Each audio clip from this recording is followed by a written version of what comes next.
ان کی ڈلیوری پہ point mortality ہے، یعنی سب سے زیادہ خواتین مرتی ہیں. اس لیے یہ نہیں کہ ہم کوئی کسی پہ فیور کر رہے ہیں، یہ صوبے کی بھی اور پاکستان کی بھی ضرورت ہے. تو انشاءاللہ پیسہ مجھے پتہ ہے آپ کے پاس نہیں ہے. 93% پختونخوا کا جو ریونیو ہے وہ فیڈرل گورنمنٹ سے آتا ہے، اور وہ جب وہاں سے بجٹ کٹتا ہے تو یہاں بھی ان کے پاس پیسہ کم رہ جاتا ہے. لیکن میں یہ سمجھتا ہوں کہ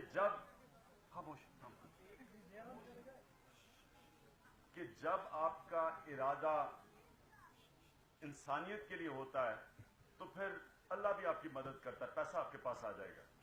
ہم نے جب شوکت خانم شروع کیا 1 کروڑ بینک پہ تھا، 1 کروڑ بینک میں تھا، 70 کروڑ کا پروجیکٹ تھا. تو اگر ہم انتظار کرتے پیسہ آتا تو وہ کبھی بھی نہ بنتا، اور وہ ایک دن بھی پروجیکٹ رکا نہیں. 1 کروڑ بینک میں 70 کروڑ کا پروجیکٹ ایک دن بھی نہیں رکا، وہ ہاسپٹل بن گیا.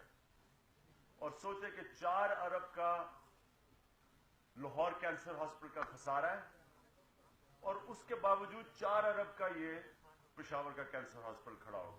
پبلک سے پیسہ آیا، ہمارے پاس تو پیسہ نہیں تھا. تو میں یہ سمجھتا ہوں کہ یہ ضرورت ہے، یہ ہمیں اس کے اوپر ایک دفعہ ہم شروع کریں گے. انشاءاللہ ہم سب مل کے اس کے لیے پیسہ اکٹھا کریں گے. اگر سینٹر سے نہیں بھی آتا، ہو سکتا تب تک انشاءاللہ ہم ہی سینٹر میں ہوں تو انشاءاللہ آپ کو پرابلم نہیں ہوگا. دوسری چیز میں جو آپ کو مبارک دینا چاہتا ہوں، یہ جو آپ نے انشورنس انصاف ہیلتھ کارڈ نکالا ہے، یہ بہت بڑی خدمت کی آپ نے. یہ آپ نے ایک ایسا کام کیا ہے پختونخوا کی گورنمنٹ نے جو کبھی کسی نے پہلے نہیں سوچا، کہ 51% آبادی کے لیے یہ انصاف ہیلتھ کارڈ ہے. ذرا ایک خاموش، ذرا تھوڑی دیر کے لیے سنیں اسے. ایک غریب آدمی ہے، اس کے پاس آج جو تقریباً 40% آپ کی ہماری آبادی ہے، اس عام آدمی کے پاس صرف اتنا پیسہ ہے کہ اپنے بچوں کو کھانا کھلا دے. ایک انسیڈنٹ ہوتا ہے اس کے گھر میں، ایک بیماری ہوتی ہے، اس کا سارا بجٹ اپسیٹ ہو جاتا ہے. بلکہ یہ جو بیماری ہے یہ گھروں کو مقروض کر دیتی ہے. یہ اتنا بڑا ظلم ہے ایک عام گھر میں، جدھر جب بیماری ہو تو ان کے پاس کوئی طریقہ نہیں کہ وہ اپنے بچوں کی یا اپنے بڑوں کی یا اپنا علاج کروا سکے. یہ جو آپ نے کیا ہے، یہ انشاءاللہ پاکستان کے لیے آپ نے ایک مثال کی ہے. اور میں یہ بھی کہوں گا کہ آپ اپنا ارادہ کریں کہ اگلے سال تک آپ سارا پختونخوا کو کور کریں گے، سب کو انصاف ہیلتھ کارڈ دلوائیں گے. اور یہ جو سروس آپ کی ہے، شاید سارے جتنے بھی آپ نے اچھے کام کیے، یہ سب سے بہتر کام کیا.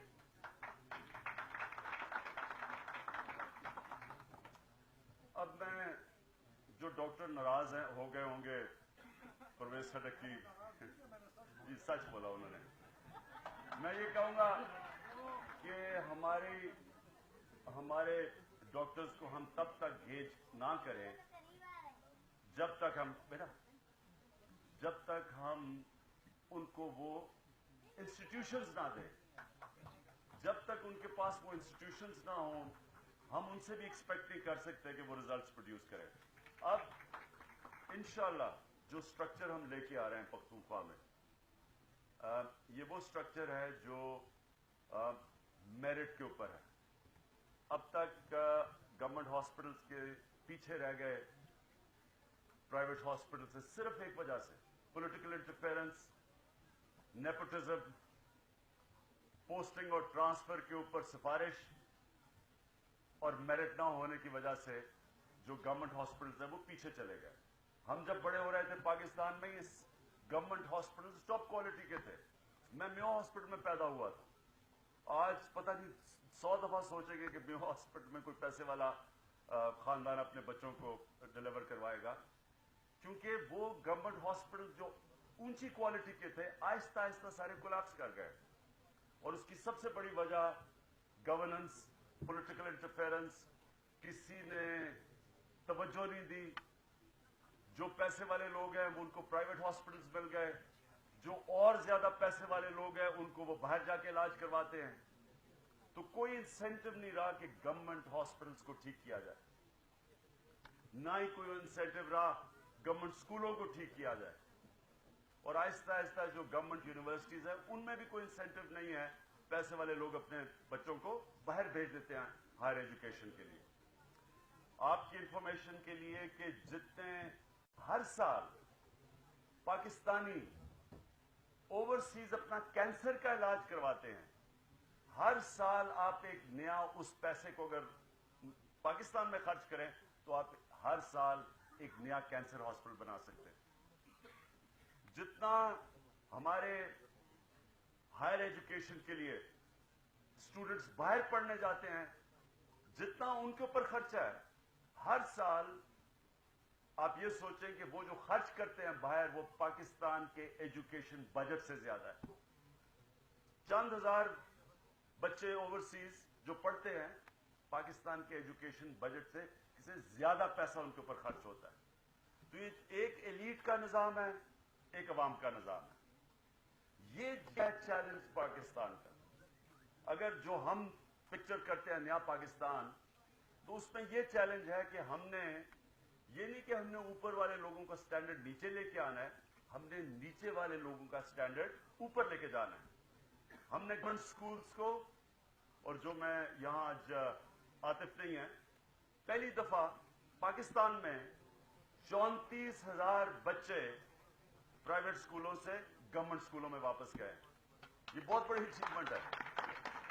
اور انشاءاللہ جو ہماری کوشش ہے کہ گورنمنٹ ہاسپٹلز پرائیویٹ ہاسپٹلز کا مقابلہ کریں گے، وہ تب ہوگا جب ہم مینجمنٹ سسٹم جو ہم نے کیا ہے یہ اب انفورس کیا جائے. یہ بڑی مشکلوں سے ایک نیا مینجمنٹ سسٹم آیا. یہ مینجمنٹ سسٹم وہ ہے جو ساری دنیا میں پریکٹس ہوتا ہے، یہ کوئی یونیک چیز نہیں ہے. یہ شوکت خانم کی کامیابی ہے. شوکت خانم کا اگر آج ہاسپٹل انٹرنیشنل سٹینڈرڈ کا ہے تو اس کی جو مینجمنٹ ہے وہ انٹرنیشنل سٹینڈرڈ کی ہے.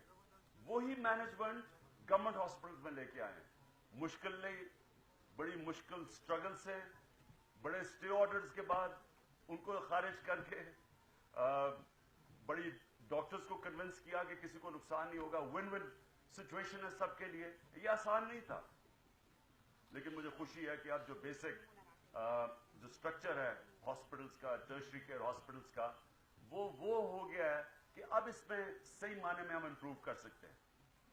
ہاسپٹل بیسڈ ڈاکٹرز، جب تک ہاسپٹل بیسڈ ڈاکٹرز نہیں ہوں گے کبھی بھی ان کی لائلٹی نہیں ہوگی اور کبھی کمپیٹ نہیں کریں گے ان ہاسپٹل سے جن ہاسپٹلوں میں ہاسپٹل بیسڈ ڈاکٹرز ہیں جو پرائیویٹ ہاسپٹلز میں ہیں. جب تک وہ مینجمنٹ سٹرکچر نہیں آئے گا کہ میرٹ کے اوپر آپ بیسٹ لوگوں کو اوپر لے کے آئیں بجائے سینیورٹی پہ، کیونکہ جب تک آپ کا بیسٹ ٹیلنٹ اوپر نہیں آئے گا وہ کیسے پرفارمنس دے گا. پلیز ایک چیز یاد رکھنا کہ دنیا کے اندر وہ ادارے یا وہ ملک ترقی کرتے ہیں یا آگے جاتے ہیں جن کے اندر بہترین میرٹ کا سسٹم ہے. جب میرٹ نہیں ہے کوئی بھی دنیا میں ادارہ نہیں کامیاب ہوتا یا کوئی ملک کامیاب نہیں ہوتا. یہ جو ڈیموکریسی کی ہم بات کرتے ہیں، ڈیموکریسی کی جو جتنی پیور ڈیموکریسی اتنا ہی بہتر میرٹ. بادشاہت کے اندر آپ کو پتہ ہے بچے اوپر آ جاتے ہیں، ڈیموکریسی میں بیسٹ ٹیلنٹ اوپر آ جاتا ہے.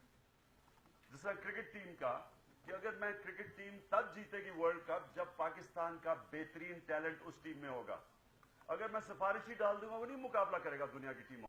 اسی طرح جب ملک کے ادارے، آپ کے ملک کے ادارے میں بہترین لوگ نہیں ہیں، جب اس میں سفارشی آتے وہ نہیں کمپیٹ کر سکتا. تو انشاءاللہ یہ جو پختونخوا کا ہیلتھ سسٹم ہے اس میں بڑی امپروومنٹس ہیں. ایک تو یہ جو آپ نے سب سے نچلے طبقے کا کام جو انصاف سے انشورنس پالیسی جو لے کے آئے ہیں، اس کے علاوہ یہ جو آپ نے تقریباً 10,000 میڈیکل سٹاف نیا بھرتی کیا ہے. پھر آپ نے جو ڈسٹرکٹس کے اندر ہاسپٹلز ہیں ان کے ڈاکٹرز کو انسینٹیو زیادہ دیے ہیں. یہ بہت بڑی آپ کی زیادہ ان کی تنخواہیں دی ہیں. یہ بہت بڑا آپ نے کام کیا ہے کیونکہ ڈسٹرکٹس کے اندر تو غریب لوگ زیادہ ہوتے ہیں اور وہ سارا جو پیسے والے ہیں وہ شہروں میں آ جاتے ہیں، تو غریب لوگوں کے لیے تو علاج ہی نہیں ہے. تو اس لیے یہ سارے آپ کے جو سٹیپس ہیں یہ عام آدمی کے بینیفٹ کے لیے ہیں. اور ہم نے بجٹ بھی سب سے بڑا ہیلتھ اور ایجوکیشن میں سب سے زیادہ پختونخوا میں بڑھایا ہے ہیومن ڈیولپمنٹ کے لیے. یہ بہت پازیٹو چیزیں ہیں. آگے جا کے انشاءاللہ یہ جو ہم اب گائنی ہاسپٹل بنائیں گے، ڈاکٹر صاحب آپ فکر نہ کریں، انشاءاللہ میں آپ کے ساتھ مل کے اس کے اوپر پوری جدوجہد کروں گا. اس کا بھی سٹرکچر ہم بالکل ایک اٹونومس ہوگا، کوئی پولیٹیکل انٹرفیئرنس نہیں ہوگی، میرٹ کے اوپر لوگ آئیں گے. یہ ہم آپ کو اشور کریں گے کہ کسی قسم کی پولیٹیکل انٹرفیئرنس نہیں ہوگی. آج آپ پختونخوا کی پولیس بہترین پولیس صرف اس لیے ہے کہ کوئی پولیٹیکل انٹرفیئرنس نہیں ہے، میرٹ کے اوپر ہے، پروفیشنل پولیس ہے، سارے پاکستان میں بہترین پولیس ہے. اسی طرح سارے ادارے، ہاسپٹل، سکولز، بیوروکریسی، یہ سب کو جتنا ہم ڈی پولیٹیسائز کر کے میرٹ بیس کریں گے، یہ سارے پاکستان کے لیے صوبہ انشاءاللہ مثال بن جائے گا. مجھے جو آخر میں بات کہنا چاہتا ہوں وہ یہ کہ جب تک ایک معاشرہ اپنے سب سے کمزور طبقے کی مدد نہیں کرتا، اللہ کی برکت نہیں آتی. تو جو ہم نے فائٹ کرنا ہے وہ یہ کہ تعلیم ہو تو ایک غریب گھر کے لیے بھی وہی تعلیم کا سسٹم ہو جو کہ پیسے والوں کا ہو. اگر ہم ہسپتال ہمارے ہوں تو شوکت خانم کے اندر کوئی ڈسٹنکشن نہیں کی جاتی 70% مفت علاج والوں کی اور پیسے دینے والوں کی. انسانوں میں کوئی فرق نہیں کیا جاتا. اور انشاءاللہ انصاف کا نظام بھی پاکستان میں وہ ہم نے بنانا ہے کہ اگر طاقتور اربوں روپے کی چوری اس کا انکشاف ہو پینما میں، تو اس کو بھی انصاف کے کٹارے میں کھڑا کیا جائے. یہ نہیں جو آج میں نے صبح اخبار میں پڑھا کہ دو غریب آدمیوں کو بری کیا گیا. سپریم کورٹ نے 2 لوگوں کو بری کیا گیا، جبکہ 2 سال بری کرنے سے 2 سال پہلے ایک کو پھانسی ہو چکی تھی اور دوسرا جیل میں مر چکا تھا، اور پھر ایکوٹ کیا گیا انہیں. یعنی بے قصور لوگ تھے، قصور ان کی غربت تھی. یہ جب تک ہم یہ طبقاتی تعلیمی نظام، صحت کا نظام، انصاف کا نظام جب تک اس کو نہیں ختم کریں گے، تو ہمارے نبی صلی اللہ علیہ وسلم کی ایک سیئنگ ہے، حدیث ہے کہ بڑی قومیں برباد ہوئی جدھر ایک انصاف کا نظام طاقتور کے لیے اور ایک کمزور کے لیے. یہ سب سے بڑا ہمارے ملک کا مسئلہ ہے. اور انشاءاللہ یہ جو ہو رہا ہے سپریم کورٹ میں، انشاءاللہ اس کی لاجیکل کنکلوژن یہ ہوگی کہ ایک قسم کا انصاف کا نظام پاکستان میں آئے گا. شکریہ.